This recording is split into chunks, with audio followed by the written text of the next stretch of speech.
তার উপর নতুন আত্মীয়, সে হিসেবে তাদের সম্মান প্রাপ্য। কিন্তু মাথা খারাপ করা কৃতিকের সেসবের ধারে কাছেও গেল না। উল্টে চোখ মুখে বিরক্তির ভাঁজ টেনে অমিতের বাবা সহসা হেসে বললেন, বাবা, তুমি অরুর ভাইয়া না? কৃতিক এক ঝলক অরুর মুখের দিকে চাইল, যে এই মুহূর্তে চোখ দিয়ে হাজারো কাকুতি মিনতি করছে। কৃতিক যাতে উল্টোপাল্টা কিছুই না বলে। কৃতিক চোখ সরিয়ে নেয়, তারপর অমিতের বাবার দিকে তাকিয়ে অনুভূতিহীন গলায় বলে, হ্যাঁ ভাইয়া, শুধুমাত্র অনুর ভাইয়া। অমিতের বাবা এত কিছু খেয়াল করলেন না, বরং হাসি মুখে বললেন, তা বাবা, তুমি কি বাসায় যাচ্ছ? আর অরু কি তোমার সাথেই যাবে নাকি? কৃতিক এবার গম্ভীর কণ্ঠে বলল, আমার বউ যেহেতু আমার সাথেই তো যাবে, অন্য কারো সাথে নিশ্চয়ই নয়। ভালো থাকবেন আঙ্কেল, আসছি। বাক্য শেষ করে কৃতিক হাঁটা ধরলে অমিতের মা পিছু ডেকে একটা প্যাকেট এগিয়ে দিয়ে বলে, মেজাজের মাত্রা তাপমাত্রার মতোই ক্ষণে ক্ষণে বৃদ্ধি পাচ্ছে কৃতিকের। তবুও ভেতরের উগ্রতাকে সামলে রেখে প্যাকেটে হাতে নিয়ে কৃতিক ছোট করে বলে, ঠিক আছে। তারপর আর এক মুহূর্তও দাঁড়ালো না। ওরুকে টানতে টানতে নিয়ে গেল সবার দৃষ্টির সীমানার আড়ালে। বাড়িতে এসে কৃতিক সবার আগে খাবারের প্যাকেটটা ছুঁড়ে মারল মেঝেতে। সঙ্গে সঙ্গে পুরো হলরুমে ছড়িয়ে পড়ল ফলমূল সহ সুস্বাদু খাবার সবগুলো। কৃতিক এভাবে খাবার ছুঁড়ে ফেলেছে দেখে এবার ওরও বেশ রাগ হলো। ও তৎক্ষণাৎ নিজের হাতটা ছাড়ি মেরে কৃতিকের থেকে ছাড়িয়ে বলল, লাগছে আমার, ছাড়ুন। কৃতিক দ্বিগুণ শক্তিতে আবারও চেপে ধরল অরুর হাত। তারপর কাঠিন্য গলায় বলল, লাগলে লাগুক, লাগার জন্যই তো ধরেছি। কেটে যাওয়া হাতটা এইভাবে বারবার চেপে ধরাতে ব্যথায় টনটন করছে ওর। কিন্তু ব্যথার চেয়েও বেশি এই মুহূর্তে বিরক্ত লাগছে অরুর। অসভ্যতা বেয়াদবির একটা সীমা থাকে। কৃতিক আজ সব সীমা অতিক্রম করে গিয়েছে। শুধু শুধু সবার সামনে সিন ক্রিয়েট করলো, আর এখন খাবারগুলো সব ফেলে দিল। এলোমেলো খাবারগুলোর দিকে তাকিয়ে ঝাঁঝিয়ে উঠল অরুর মস্তিষ্ক। ও সর্বশক্তি প্রয়োগ করে কৃতিকের হাতটা আবারও ঝটকা মেরে ছাড়িয়ে দিয়ে তেতো গলায় বলল, আপনি একটা উন্মাদ সাইকো। সারা জীবন একা থেকে থেকে নিজে তো একরোখা আর অসামাজিক হয়েছেনই, এখন আবার আমাকেও আপনার মতো নির্দয় বানানোর পায়তারা করছেন। কৃতিক অরুর পানে রক্তিম চাহনি নিক্ষেপ করে ওর চোয়ালটা দু আঙুলে শক্ত করে চেপে ধরে বলল, কাকে কি বলছিস, বুঝে বলছিস? মেজাজ বিগড়ে আছে অনু, এক্ষুনি থাম, নয়তো তোর শরীরে আজ মারের নয় অন্য কিছুর দাগ বসাবো আমি। অরু তেজ দেখিয়ে কৃতিকের হাত ছাড়িয়ে বলল, যা বলেছি ঠিক বলেছি। কোনো স্বাভাবিক মানুষ এতটা নির্দয় হতে পারে না। কোনো স্বাভাবিক মানুষ এতটা নির্দয় হতে পারে? আপনিই বলুন। আপনি যদি বদ্ধ উন্মাদ নাই হবেন, তাহলে একটা অসুস্থ পা ভাঙা মানুষকে নিয়ে কিসের এত সমস্যা আপনার? একা তো যায়নি, মা আপনার সাথে সম্মান রক্ষার্থে গিয়েছি। তার উপর মুরব্বী বয়োজ্যেষ্ঠদেরও তো খুশি, তাই বলে এসছেন কেন? আমার সামনে অমিতের হয়ে ওকালতি করা বন্ধ কর অরু। বলে যাস না আমি তোর স্বামী। সেদিন আমার সামনে আমার বাড়িতে অমিত তোর জন্য বিয়ের প্রস্তাব পাঠিয়েছে, ভুলে গিয়েছিস? আর তুই কিনা আজ ঢ্যাং ঢ্যাং করে সেই অমিতকে দেখতে চলে গেলি। How fucking dare you Aru. কৃতিকের কঠিন ধমকে এবার গলা খাদে নামিয়ে অরু বলল, আমি আগেও বলেছি, মা আর আপার সাথে গিয়েছি। তাছাড়া অমিত ভাই ভালো একজন মানুষ। ওনার পরিবার কেন এসব বলেছে তা জানি না। আমার জানা মতে উনি আমাকে বোনের নজরে দেখেন। আসলে সমস্যাটা আপনার মধ্যে। একরোখা জীবন কাটাতে কাটাতে সমাজ, নিয়ম কানুন সবকিছু ভুলতে বসেছেন, হয়েছেন চরম অসভ্য। অরু কথা শেষ করার সঙ্গে সঙ্গে পেছন থেকে ওর ঘাড়টা চেপে ধরে নিজের মুখের কাছে নিয়ে এলো কৃতিক। অতঃপর থমথমে ব্যথাতুর গলায় বলল, ভুলে যাস না, আমার এক রক্ষা হওয়ার পেছনে দায়ী কিন্তু একমাত্র তুই। তোর জন্য এই বাড়ি, গাছের মানুষ, দলীয় পদ সব ছাড়তে হয়েছিল আমাকে। আর আজ তুই আমার দিকেই আঙ্গুল তুললি। ইজন্ট ইট ফেট? আর কি যেন বললি? মার আপা, রাইট? তোর কাছে যদি মা আর আপা এতই গুরুত্বপূর্ণ হয়, ওদের তুলনায় আমার অস্তিত্ব যদি এতটাই ম্লান হয়, তবে চাই না আমার তোকে। কথাটা বলে অরুকে সজোরে ধাক্কা মেরে ডিভানের উপর ফেলে দিল কৃতিক। তারপর আবারও কঠিন কিন্তু মসৃণ গলায় বলল, আমি যেদিন পাশে থাকবো না, সেদিন বুঝবি তুই পৃথিবীটা আদতে কতটা স্বার্থপর আর কতটা জঘন্য। আমি তোকে ঠিক কিভাবে খারাপ দুনিয়ার থেকে বুকে আগলে আড়াল করে রেখেছি, তখন তুই হাড়ে হাড়ে টের পাবি। যদিও বা তখন তোর কষ্ট দূর করার জন্য আমি আদৌ এক্সিস্ট করবো কিনা সন্দেহ। কিছু তিক্ত অথচ চরম সত্য কথা বলে দ্রুত পায়ে সিঁড়ি ভেঙে উপরে চলে যায় কৃতিক। কৃতিকের শেষ কথাগুলো এবার আর অরুর মস্তিষ্কে নয়, হৃদয়ে গিয়ে লাগলো। আচমকা মনে হলো হৃদয়টাকে নখর হাতে খামচে ধরেছে কেউ। কৃতিকের ছাড়া পৃথিবীও সম্ভব? অরু ভাবতে পারে না, ভাবতে চায়ও না। নিজের করা প্রকট ভুলটাকে শুধরে নিতে তৎক্ষণাৎ কৃতিকের পেছন পেছন উঠে যায় সিঁড়ি ভেঙে। অতঃপর করিডোর পেরিয়ে সোজা কৃতিকের রুমে, কেবল মাত্রই এই আশায় যে কৃতিক হয়তো ওকে ক্ষমা করলেও করতে পারে। কিন্তু তেমন কিছুই হয় না। অরু রুমে প্রবেশ করার সঙ্গে সঙ্গে তীব্র গর্জনে জাস্ট গেট লস্ট বলে হাত ধরে অরুকে রুমের বাইরে ছুঁড়ে মারে কৃতিক। তারপর ধাপ করে লাগিয়ে দেয় দরজাটা। অরু কাঁদতে কাঁদতে দরজার বাইরে হাঁটু ভেঙে বসে পড়ল। কিছু তিক্ত সত্যি কথা যা মানুষের হৃদয়কে এইভাবে নাড়িয়ে দিতে পারে, তা বোধহয় কান্নারত অরুকে না দেখলে বোঝাই যেত না মোটেই। অরু কাঁদছে তখন থেকে। তা দেখে অরুর মামি জাহানারা এগিয়ে এসে কিছুটা পৈশাচিক হাসি দিয়ে বলল, ঠিক হয়েছে একদম। টাকা হাতানোর লোভে আরো বিয়ে কর বড়লোকের ছেলেকে। একদিন দুদিন, তারপর ঠিকই মজা নিয়ে পথে ছেড়ে দেবে। মিলিয়ে নিস আমার কথা। অরুর কষ্টে মামির বোধহয় বেশ আনন্দই হলো। তবে অরুর আপাতত সেই সবে মন নেই।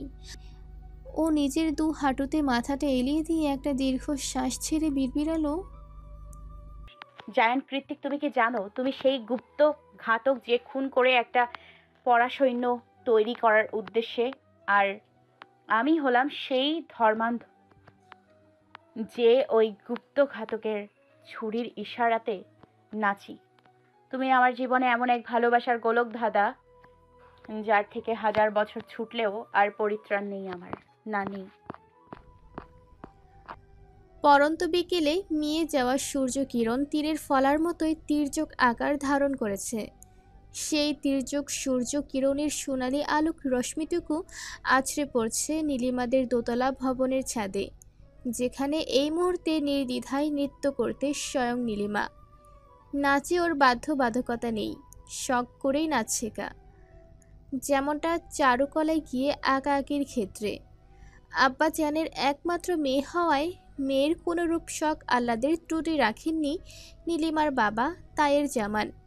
ছোটবেলা থেকেই বাবার আহ্লাদ পেয়ে পেয়ে নীলিমাও হয়েছে এক রেখা আর বড্ড বেয়ারা। যাকে দেবে তো হৃদয় উজাড় করে দেবে, আর যাকে দেবে না তাকে এক রত্তিও না। পছন্দ অপছন্দের ক্ষেত্রেও একই স্বভাব নীলিমার। তবে বর্তমানে ওর অপছন্দের শীর্ষে রয়েছে সায়র, এক কথায় কৃতিককুঞ্জের সেই বিদেশি বাদরটা। অত নাম মনে রাখার সময় আছে নাকি নীলিমার?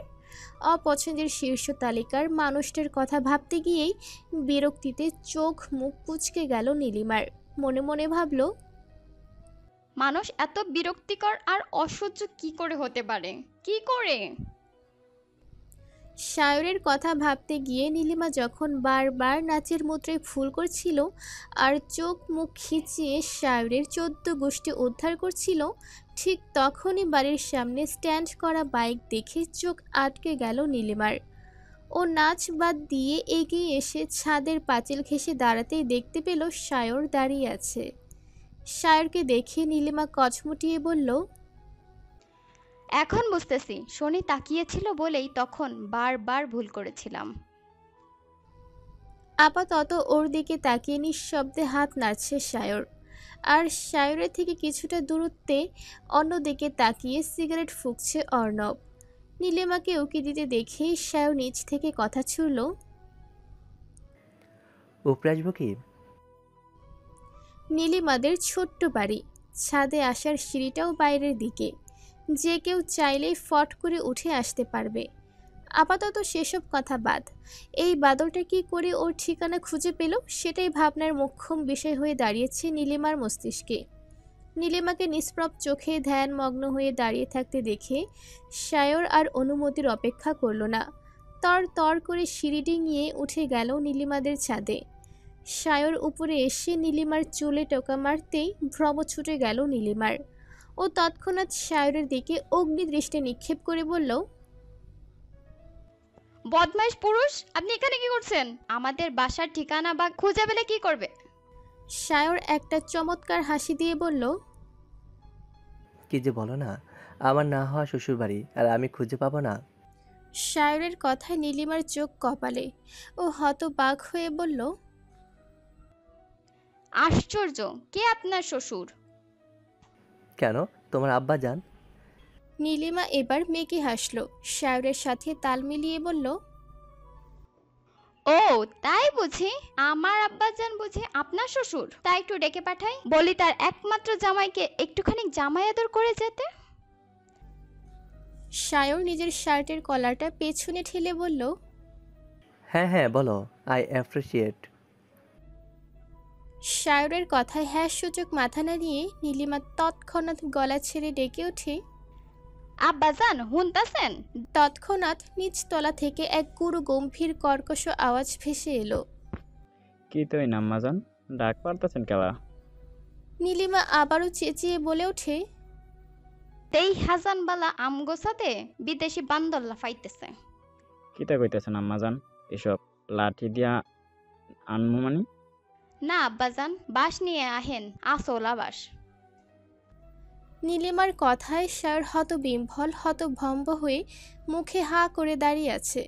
শেষমেশ হবু শ্বশুরের কাছ থেকে কিনা আছলা বাঁশ খাওয়ার হুমকি এলো, এ কেমন দস্যিমে। নীলিমা মিটমিটিয়ে হেসে আবারও গলা উঁচিয়ে কিছু বলবে, তার আগেই তড়িৎ বেগে এগিয়ে এসে আলতো হাতে ওর মুখটা চেপে ধরল সায়র। নীলিমার ডাগর ডাগর কৌতূহলী চোখের দিকে তাকিয়ে হিসিয়ে বলল, এই মেয়ে, তুমি কি সত্যি সত্যি আমাকে মার খাওয়ানোর প্ল্যান করছো নাকি? নীলিমা সায়রের হাতের মধ্য থেকেই বোকা বোকা চোখে হ্যাঁ সূচক মাথা নাড়ালো। নীলিমার চোখের দিকে তাকিয়ে তৎক্ষণাৎ ফিক করে হেসে দিল সায়র। হাসতে হাসতে বলল, তুমি বুঝি বাড়িতে এভাবে কথা বলো? It's so funny. আর সায়রের কথা শুনে নীলিমার স্নান হয়ে যাওয়া উগ্র মেজাজটা আবারও তরতরিয়ে মাথায় চড়ে উঠল। ও সায়রকে ধাক্কা দিয়ে সরিয়ে বলল, ভাষা নিয়ে মস্করা করলে সত্যি সত্যি আজ আব্বাজানকে দিয়ে আপনার শ্বশুরবাড়ি আসার স্বাদ মিটিয়ে দিব, বলে দিলাম। সায়র চোখ ছোট ছোট করে সন্দিহান গলায় বলে, তার মানে তুমি ঘুরিয়ে পেঁচিয়ে হলেও স্বীকার করছো যে আমি আমার হবু শ্বশুর বাড়িতে এসে পড়েছি, তাই তো? নীলিমা কটমটিয়ে বলল। আপনি চাচ্ছেনটা কি বলেন তো? সায়র দুষ্টু হেসে বলল, তেমন কিছু নয়, আপাতত একটু জামাই আদর খেতে চাচ্ছি, খাওয়াবে নাকি? নীলিমা রাগে নিঃশ্বাস ছেড়ে বলল, একটু দাঁড়ান, খাওয়াচ্ছি আপনাকে জামাই আদর। পরক্ষণেই গলা ফাটিয়ে চেঁচিয়ে উঠল ও। আব্বাজান হুনতাছেন? সায়র বোধ হয় কুক্ষণেও আশা করেনি যে নীলিমা আবারও চেঁচাবে। হঠাৎ এভাবে চেঁচিয়ে ওঠাতে সায়র নিজেও ভরকে গিয়েছে। ওদিকে ভেতরের সিঁড়ি থেকে ধাপ ধাপ আওয়াজ ভেসে আসছে। কেউ একজন এগিয়ে আসতে আসতে বলছে। এই কথা শুনে সায়র চোখ বড় বড় করে উপরওয়ালার নাম জপে বলে উঠল, হে খোদা, এ কাদের পাল্লায় পড়লাম আমি! যেমন মেয়ে তার তেমন বাপ। মেয়ে বাস জোগাড় করতে বলল, অমনি বাপ বাস নিয়ে হাজির। তাইয়ের যেমন সিঁড়ি ঘরের কাছাকাছি চলে আসাতেই নীলিমা সায়রের দিকে তাকিয়ে উদ্বিগ্ন স্বরে বলে, এখনো দাঁড়িয়ে আছেন কেন? যান না, আব্বা দেখে ফেললে খবর আছে। সায়র নিচে যেতে যেতে অভিমানী সুরে বলল, আব্বাজানকে বাস দিতে ডেকে নিয়ে এখন আর দরদ দেখাতে হবে না, আসছি, বাই। সন্ধে থেকেই তীব্র বর্ষণ। বৈশাখী ঝড়ের তাণ্ডবে মুখরিত চারিপাশ। রৌদ্রের খা খা বিকেলের ইতি টেনে মুষলধারায় বৃষ্টি হচ্ছে। এ বুঝি জ্যৈষ্ঠের পূর্বাভাস। পুরো ঢাকা শহরে আকাশ ভেঙে বৃষ্টি হচ্ছে, যার দরুন চারিদিক ধোঁয়াশা আর মানব শূন্য। সেই শেষ বিকেল থেকে বাংলা একাডেমির গেটের কাছে দাঁড়িয়ে আছে অরু। অথচ এখনো সন্ধ্যা পেরিয়ে জলোচ্ছ্বাসিত রাত। অনুর বিয়েতে কত কত আয়োজন, মন খারাপের পসরা সবকিছুকে একপাশে ঠেলে সকাল সকাল বাংলা একাডেমিতে এসেছিল অরু। এর কারণ আজকেই ওর প্রথম লেখা সাবমিট করার শেষ দিন ছিল। পুরো উপন্যাস নয়, একাংশ মাত্র। কৃতিকের 1000 মাইল দূরত্ব যখন অরুকে খুব পুরাতো, একাকিত্বের যন্ত্রণায় ডুবিয়ে দিত, সে সময়টাতেই এক সমুদ্র যন্ত্রণায় হাবুডুবু খেতে খেতে একাডেমির সবার উৎসাহে লেখা শুরু করেছিল অরু। পুরোপুরি শেষ না হলেও যেটুকু লেখা হয়েছে সেটাই আজ জমা দিতে আসা। প্রতীক্ষা একটাই, প্রথমবার না হলেও কয়েকবার চেষ্টা করলে প্রকাশনীদের নজরে আসলেও তো আসতে পারে। কিন্তু দিন শেষে কি হলো? বৃষ্টির মাঝে পুরো দস্তর আটকে পড়ল অরু। শেষ বিকেলে যখন ঝুম বৃষ্টি নামলো তখন রিক্সা কিংবা গাড়ি নিয়ে একে একে সবাই একাডেমি থেকে বেরিয়ে যাচ্ছিল। ওরের বুদ্ধি বরাবরই কম, কিংবা বেশি বলে, বারবার ভুল করে বসে থাকে মেয়েটা। আজও সেটাই হলো। ঝুম বৃষ্টির মাঝে অরু আর রিক্সা নিল না। মনে মনে ভাবল, বৈশাখের ঝড় একটু বাদেই থেমে যাবে নিশ্চয়ই। কষ্ট করে খানিকক্ষণ দাঁড়িয়ে থাকলে বৃষ্টি কমার সাথে সাথে রিক্সা, সিএনজি সব হাতের কাছে পাওয়া যাবে। এখন গায়ে বৃষ্টি লাগিয়ে কি লাভ শুধু শুধু। কিন্তু বলে না, অভাগা যেদিকে যায় দুকুল শুকিয়ে যায়। অরুর ক্ষেত্রেও সেটাই হলো। বিকেল গড়িয়ে সন্ধে, সন্ধে গড়িয়ে নিশুতির রাতে ছেয়ে গেল ধরণী। তবুও বৃষ্টি তো কমলই না, উল্টো ঝড়ের তাণ্ডবে চারিদিক লণ্ডভণ্ড। একাডেমির গেট বন্ধ হয়ে গিয়েছে অনেকক্ষণ আগে। চারিদিকে মানুষ তো দূরে থাকা, একটি নেড়ি কুকুরেরও আওয়াজ নেই। রাস্তায় অবশিষ্ট সোডিয়ামের নিয়ন আলোটুকু তীর্যক আলো ছড়াচ্ছে চারিপাশে। তবে ঝড়ের তাণ্ডবে সেটাও ক্ষীণ মনে হচ্ছে। প্রথমে ঝুম বৃষ্টি আর এখন দানবীয় ঝড়। বিদ্যুতের ঝলকানিতে ক্ষণে ক্ষণে গর্জে উঠছে আকাশ, তার উপর ঘূর্ণিবায়ু। ওর মনে হচ্ছে এই দুর্যোগের মাঝে আশেপাশের জড় বস্তুর মতোই ও নিজেও উড়ে গিয়ে অন্য কোথাও ছিটকে পড়বে। কারণ বাতাসের তাণ্ডবে অরুর রোগা পাতলা তনু শরীরটা ভেঙে চুরে যাওয়ার উপক্রম। ঝড়ের সাথে তাল মিলিয়ে বারংবার গগন কাঁপানো বিকট বজ্রপাতে কেঁপে উঠছে অরু। ঝড় বৃষ্টি যাও সহনীয় ছিল, কিন্তু এই বজ্রপাতের আওয়াজ অরুর কলিজায় গিয়ে লাগছে। মনে হচ্ছে এক্ষুনি ওর মাথার উপরেই এসে পড়ল বুঝি ভয়ঙ্কর বিদ্যুতের হুলকাখানি। এই ঝড়ের মধ্যে একা একা এমন নিস্তব্ধ পরিবেশে দাঁড়িয়ে থাকতে থাকতে তীব্র ভয়ে আর আতঙ্কে অরুর গলা শুকিয়ে কাঠ। বুকের কাছটা হাঁপড়ের মতো উঠানামা করছে, মাথাটা ঝিমুনি দিয়ে উঠছে ক্রমশ। গেইটের সামান্য সরু ছাউনি ওকে বৃষ্টি কিংবা বজ্রপাত কোনো কিছুর হাত থেকে রক্ষা করতে পারছে না। প্রকৃতির এমন দানবীয় বিধ্বংসী রূপ দেখে অকস্মাৎ বসে পড়ে, কানে 2 হাত দিয়ে শব্দ করে কেঁদে উঠল অরু। বসার সঙ্গে সঙ্গে এক তীব্র জলোচ্ছ্বাসের ছাট এসে আছড়ে পড়ল ওর চোখে মুখে। এমতো অবস্থায় না চাইতেও আতঙ্কে চিৎকার দিয়ে উঠল অরু। মা, মা, ভয় করছে। চারিদিকে প্রলয়ঙ্কারী ঝড়ের তাণ্ডব। না চাইতেও কৃতিকের চেহারাটা বারবার ভেসে উঠছে অরুর মানসপটে। অথচ অরু জানে কৃতিক যেই পরিমাণ রেগে আছে, আজ ভয় পাওয়া তো দূরে থাক, অরু মরে গেলেও কৃতিক নিজের জিদ খুইয়ে ওকে নিতে আসবে না, কখনোই না।